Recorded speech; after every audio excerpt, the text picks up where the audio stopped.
Malaysia akhirnya angkat suara. Di tengah ketegangan global, negeri jiran ini terang-terangan mendukung hak Iran membalas serangan Israel. Bukan sekedar diplomasi, ini soal martabat bangsa. Pertama, serangan Zionis kejam Israel dengan bantuan Amerika Syarikat ke atas Iran. Bayangkan, satu negara Islam yang bertapak diserang. Ya. Kemudian, akibat daripada pertempuran itu timbul keadaan yang kalut di antara negara-negara Islam sendiri. Sebab itu saya terpaksa hubungi rakan-rakan kita dari Qatar, Emirat, Bahrain, ya, untuk menyatakan simpati kita, pandangan kita, ya, menentang penjajahan, keganasan dan kebiadaban Israel, tetapi juga mengajak mereka supaya bekerjasama. Apakah ini pertanda negara-negara muslim mulai bersatu? Ramai orang macam tertanya-tanya Harus. kenapa diorang serang Qatar, Kalau Melayu sudah bersatu, maka konflik di Timur Tengah ini bisa diatasi, teman-teman ya. Apabila Islam bersatu di negara timur, bukan Timur Tengah, negara timur, yaitu bangsa Melayu, Malaysia, Indonesia, Brunei, pokoknya yang di Melayu bersatu, bisa jadi konflik di Timur Tengah itu beres, teman-teman. Lihat, Malaysia ini sekarang berperan lah. UAE, Kuwait. Sebenarnya apa yang diorang serang tu adalah the US bases yang terdapat di negara-negara tersebut. Ya kan dia cakap Amerika nak pecahkan negara dan ambil minyak. That's a fact. Anwar Ibrahim, Perdana Menteri Malaysia, dia mengutuk keras atas serangan Amerika terhadap Iran lah. Sedangkan Presiden Indonesia Hai, halo, assalamualaikum warahmatullahi wabarakatuh. Yo, berjumpa lagi dengan saya Merbat Official. Apa kabar hari ini? Mudah-mudahan kabar daripada teman-teman semuanya, semoga kabarnya sehat selalu, berkah umurnya, dan tentunya semoga dipermudah segala urusannya oleh Allah. Amin, amin, ya rabbal alamin. Marhaban, ya Ramadan. Alhamdulillah kita sudah memasuki hari ke-26 Ramadan atau 25 Ramadan, teman-teman ya. Mudah-mudahan puasa kita dari awal sampai akhir ini diberkahi oleh Allah. Dan buat teman-teman yang belum subscribe kepada channel ini, please subscribe terlebih dahulu. Dan buat teman-teman yang suka dengan konten ini, please like, comment, dan share, teman-teman ya. Oke, di video kali ini kita reaction bareng, reaction daripada channel Ria Oktorina, dan video ini bertajuk tentang Malaysia ambil peran sekarang, teman-teman ya. Kemarin Indonesia, sekarang Malaysia. Diplomasi PMX atau Pak Anwar Ibrahim saat konflik Iran, Amerika, dan Israel makin rumit, dan ini Malaysia berperan penting terhadap konfliknya di Timur Tengah, teman-teman. Seperti videonya, saya penasaran, jom kita simak bersama, let's go.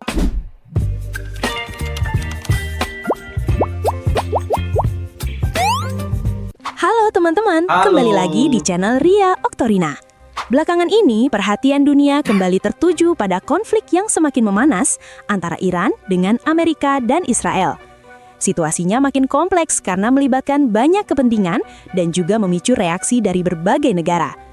Di tengah situasi ini, beberapa negara mencoba mengambil langkah diplomasi dengan cara yang berbeda-beda. Indonesia sebelumnya sempat mencoba menawarkan diri untuk ikut mendamaikan konflik tersebut, walaupun upaya itu akhirnya tidak berjalan seperti yang diharapkan. Sementara itu, Malaysia justru mengambil pendekatan yang sedikit berbeda. Pemerintah Malaysia memilih jalur komunikasi diplomatik dengan menghubungi sejumlah pemimpin negara Islam untuk membahas situasi yang sedang terjadi dan mencari jalan agar ketegangan tidak semakin meluas. Perbedaan pendekatan inilah yang kemudian mulai banyak dibicarakan oleh publik, karena langkah yang diambil kedua negara terlihat cukup berbeda dalam menghadapi situasi global yang sedang memanas ini. Anwar Ibrahim, Perdana Menteri Malaysia, dia mengutuk keras atas serangan Amerika terhadap Iran lah. Sedangkan Presiden Indonesia, Prabowo Subianto, dia menawarkan diri menjadi juru damai antara Amerika dan Iran lah. Kan lucu, teman-teman ya. Artinya dalam hal ini Presiden Indonesia tidak seberani PMX Malaysia. Karena kenapa PMX Malaysia ini mengkutuk Israel, Amerika yang sedang konflik dengan Iran? Karena Malaysia tidak pernah tunduk kepada Amerika, teman-teman. Sedangkan Indonesia kenapa tidak mau berperan seperti Malaysia? Karena Indonesia masih dikekang oleh Amerika. Itu bedanya. Malaysia akhirnya angkat suara. Di tengah ketegangan global, negeri jiran ini terang-terangan mendukung hak Iran membalas serangan Israel. Bukan sekedar diplomasi, ini soal martabat bangsa.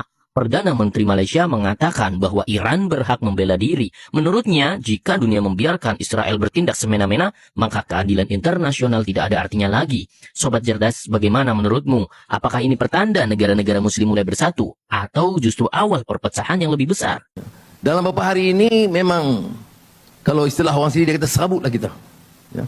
Semalam Perdana Menteri Qatar, Perdana Menteri Bahrain, Ketua Negara Emirat UAE Muhammad bin Zayed, sebelum itu Presiden Turki Tayyip Erdogan, Perdana Menteri Pakistan, Perdana Menteri Afghanistan, Presiden Indonesia Prabowo, saya hubungi dengan telefon, semuanya dengan lahir rasa yang sangat duka cita dan rumit kerana perpecahan yang berlaku di kalangan umat. Pertama, serangan Zionis kejam Israel dengan bantuan Amerika Syarikat ke atas Iran. Bayangkan, satu negara Islam yang bertapak diserang. Ya. Kemudian, akibat daripada pertempuran itu timbul keadaan yang kalut di antara negara-negara Islam sendiri. Sebab itu saya terpaksa hubungi rakan-rakan kita dari Qatar, Emirat, Bahrain, ya, untuk menyatakan simpati kita, pandangan kita, ya, menentang penjajahan, keganasan dan kebiadaban Israel, tetapi juga mengajak mereka supaya bekerjasama. Tidak mungkin kita bina kekuatan kalau tidak ada kesepakatan bersama untuk menyelesaikan masalah kita. Mesti daripada sahur tadi, korang tengok penuh dalam FYP korang the unrest that is happening in the Middle East. So, Rina akan explain secara very simple what's happening. So, Israel dan US telah buat satu preemptive strike against Iran. Preemptive strike tu maksud dia budget yang Iran tu akan serang dia. So, apa yang dia officially cakap, sebelum Iran attack diorang attack Iran dulu. Dan selain daripada untuk menjaga and protect diri sendiri, diorang mengatakan diorang nak liberate, nak membebaskan orang Iran. Sebab internally pun ada setengah warga Iran memang nak regime change. Tapi tak ada orang pun daripada pihak berkuasa Iran ataupun any civil organized group dalam Iran yang minta US dengan Is Not Real untuk campur tangan. In fact, ramai rakyat Iran yang betul-betul nak protes untuk their liberation tu, even marah orang yang bawa flag Is Not Real dekat sana. Sebab diorang kata, apa kaitan? Kenapa you membuka pintu untuk orang luar untuk campur tangan dengan hal lokal domestik kita? Even elementary schools were targeted. Budak-budak telah hilang nyawa disebabkan campur tangan ni. So, the locals are pissed about it obviously. Dan kalau korang baca apa orang US dengan Is Not Real cakap tentang diorang punya strikes ni, it is really unhinged. Diorang memang openly cakap yang diorang nak change the regime sebagai satu entiti luar, dan juga mereka encourage local Iranians untuk tolong diorang topple the current regime dengan kekasaran, bukannya dengan cara demokratik yang sepatutnya ada. Dan dalang-dalang ni memang secara open cakap that diorang nak unalive critical people within the regime. Dan disebabkan itu, obviously Iran menganggap that the threat is legit. Dan mereka pun dah bersumpah untuk fight habis-habisan. And that is why diorang serang the neighbouring countries in the Middle East. Ramai orang macam tertanya-tanya, kenapa diorang serang Qatar, UAE, Kuwait? Sebenarnya apa yang diorang serang tu adalah the US bases yang terdapat di negara-negara tersebut. And in fact, kalau korang... Ya, itulah busuknya Amerika, teman ya. Amerika ingin menjadikan sebuah negara dengan negara lain, bukan negaranya sendiri, itu saling berperang. Berperang. Makanya kenapa Amerika itu membuka sebuah pangkalan militer di negara Kuwait, Oman, UAE, Qatar. Oleh Amerika dimanfaatkan untuk menyerang negara Iran. Iran membalas serangan itu ke negara tersebut untuk menghancurkan pangkalan militernya. Ya, berdampak juga kepada rakyat yang ada di situ. Sedangkan Amerika aman-aman saja. Andai kata Amerika langsung nyerang Iran, Iran langsung nyerang Amerika, itu baru perang yang sesungguhnya, teman-teman. Ini tujuan Iran memang ingin membasmi Ahlus Sunnah wal Jamaah, teman-teman. Tujuan Amerika juga seperti itu. Karena Islam yang berpedoman kepada Al-Quran dan Sunnah itu merupakan musuh yang besar bagi orang-orang kafir loh, teman-teman. Oke, kita lanjut ya. korang dig deeper into the rabbit hole, satu perkara yang the US dengan Israel tak nak mengaku, Iran adalah antara the few negara yang bukan develop diorang punya defense dan missiles menggunakan teknologi barat. Negara-negara macam Qatar, UAE, they may have advanced military systems, but diorang punya sistem tu semua bergantung kepada US punya systems, technologies and also approval. Dan allegedly disebabkan itulah Iran dianggap sebagai the few regimes yang betul-betul boleh go against Israel secara direct because they are not directly dependent on the West.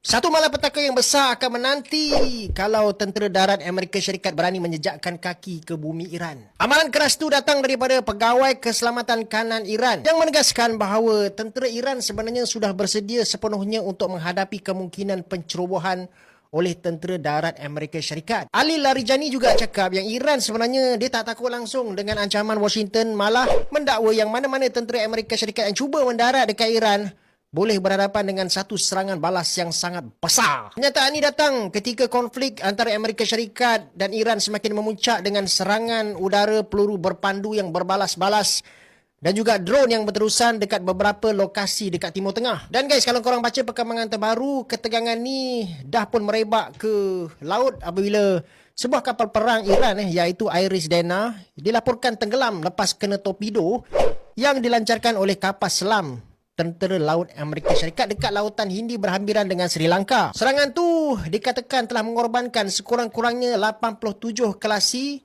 manakala kira-kira 32 orang berjaya diselamatkan oleh pasukan penyelamat lepas kapal tu menghantar satu panggilan kecemasan. Dan insiden ini dia mencuri perhatian dunia sebab kapal yang ditenggelamkan oleh torpedo Amerika Syarikat itu dikatakan tak membawa senjata langsung. Malah ramai yang berada dekat atas kapal tu adalah pelatih saja. Iran telah mengecam tindakan tu sebagai satu serangan yang tidak berperi kemanusiaan dan bagi amaran bahawa Washington akan menyesal dengan ribuan korban dilaporkan dekat Iran dan juga ratusan ribu penduduk yang terpaksa meninggalkan kawasan kediaman.